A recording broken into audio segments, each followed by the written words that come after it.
Hare Krishna, Radhe Radhe. Welcome back to my प्यारी Shrimati Radha Rani channel. तो हम इसमें पढ़ रहे हैं प्रभुपाद लीलामृत और हमारा भाग है 1 और अध्याय हमारा 20। सदा के लिए उच्च पद पर बने रहो। तो चलते हैं इस अध्याय में आगे बढ़ते हैं, क्योंकि एक पार्ट मैं बना चुकी हूँ और ये है उसका दूसरा पार्ट, ताकि हम अध्याय को पूरा अच्छे से कवर कर सकें और समझ सकें कि इसमें क्या है। तो चलिए बढ़ते हैं अपने अध्याय की तरफ आगे। अभी भी मौसम जो है गर्म था और रविवार का दिन था। पार्क लोगों से खचाखच भरा हुआ था और वहीं पर कुछ लोग ऐसे भी थे जो फैशन में चूर थे और वहाँ पर आके हमारे जो कृपाल जी के अनुयायी थे, शिष्य थे, वो आगे कीर्तन की तैयारी में लग चुके थे। वहाँ पर सबसे अलग जो लोग थे वो थे हिप्पी लोग, जिन्होंने दाढ़ी रख रखी थी, लंबे बाल थे, अटपटे कपड़े पहने हुए थे और अपनी प्रेमिकाओं के साथ नशे में धुत थे। इधर प्रभुपाद जी पार्क की तरफ बढ़ चले थे। स्वामी जी अपने आधा दर्जन शिष्यों के साथ स्टोर फ्रंट से चलकर 8 ब्लॉक तक पैदल जा रहे थे और ब्रह्मानंद हारमोनियम और स्वामी जी की ढोलक लिए थे।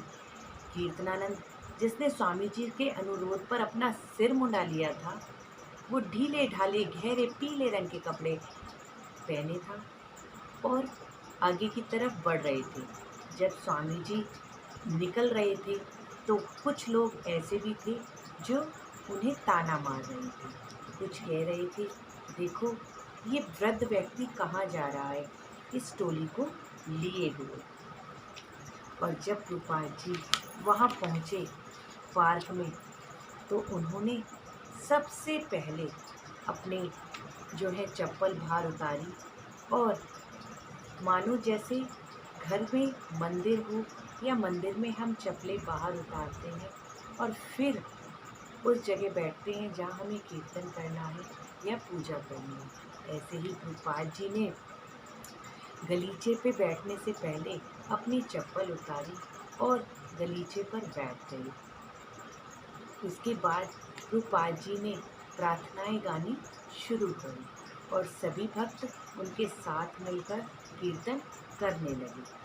अचानक ऐसी प्रार्थनाएं गाई जो शिष्यों ने पहले नहीं सुनी थी और ना ही कोई जानता था।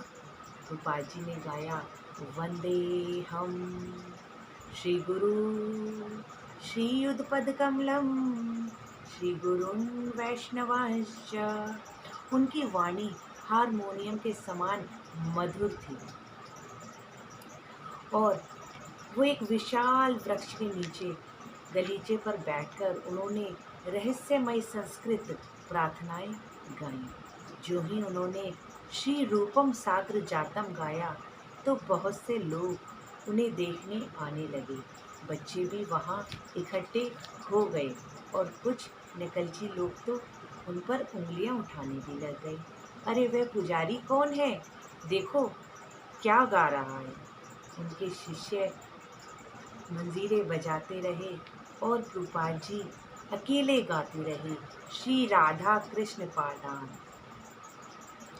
प्रभुपाद जी इस कदर गा रहे थे कि उन्होंने किसी की तरफ जो बातें उठ रही थी उन पे ध्यान देना योग्य नहीं समझा। अब लोग आने लगे। प्रभुपाद जी यही तो चाहते थे, वे प्रभुपाद के साथ बने रहना चाहते थे। उन लोगों ने अब आनंद उठाना शुरू कर दिया था और प्रभुपाद जी ऊंचे स्वर में कीर्तन कर रहे थे। जब कीर्तन खत्म हुआ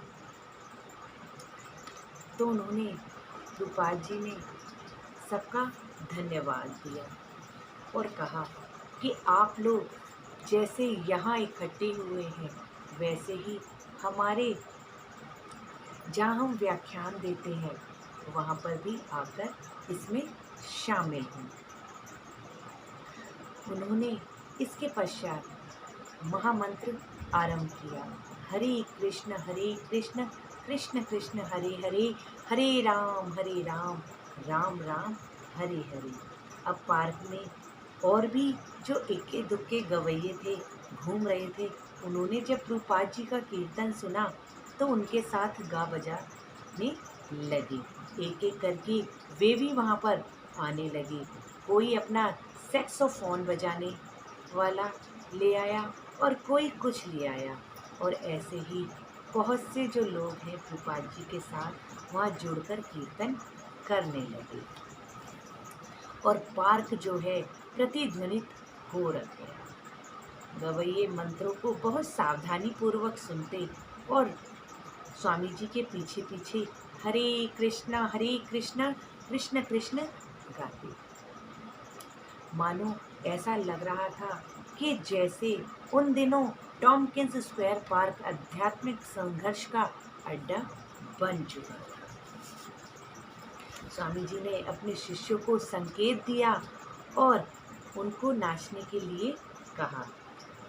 वे उठकर खड़े हो गए और नाचने लगे। अच्युतानंद नाचने लगा, तब ब्रह्मानंद भी खड़ा हुआ और वह भी नाचने लगा। भीड़ में से फोटोग्राफर आगे बढ़े और लड़के अपना बाएं पैर से दाएं पैर बदलने लगे और ऐसे ही नृत्य करने लगे, और सब वहाँ इतने मग्न हो गए कि वे स्वामी जी की नृत्य गति का अनुसरण कर रहे थे। ब्रह्मानंद, मुझे लगा कि उनके ढोल बजाते रहने के बीच यदि मैं बैठ गया तो यह अपराध होगा, और मैं 1 घंटे तक नृत्य करता रहा। शिष्यों में से अन्य भी नाचने लगे और कुछ हिप्पी भी खड़े हुए और नाचने लगे। प्रभुपाद जी ने उस समय उस पूरे पार्क को आध्यात्मिकता की ओर ढकेल दिया। जब वे खड़े हो गए तो शिष्य मंडली समझ गई कि वे बोलने जा रहे हैं। 4 बजे थे और पार्क में अभी भी शरदकालीन सूर्य चमक रहा था। वातावरण शांत था और श्रोता मंडली मंत्र पर एकाग्रचित होने के कारण सावधान और प्रसन्न थी।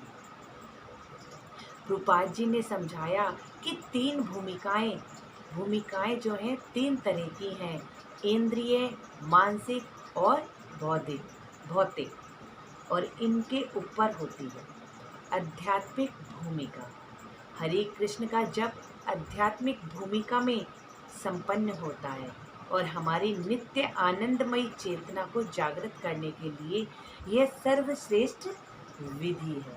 उन्होंने हर व्यक्ति को 26 सेकेंड एवेन्यू में होने वाली सभाओं में सम्मिलित होने के लिए धन्यवाद किया और फिर बैठ गई और मृदंग बजाने लगी। इसी के साथ ये अध्याय समाप्त होता है। आपको ये अध्याय कैसा लगा ये मुझे कमेंट बॉक्स में कमेंट करके ज़रूर बताइए। चैनल को लाइक, सब्सक्राइब और शेयर ज़्यादा से ज़्यादा कीजिए ताकि सभी प्रभुपाद लीला अमृत सुन सकें। हरे कृष्णा, राधे राधे।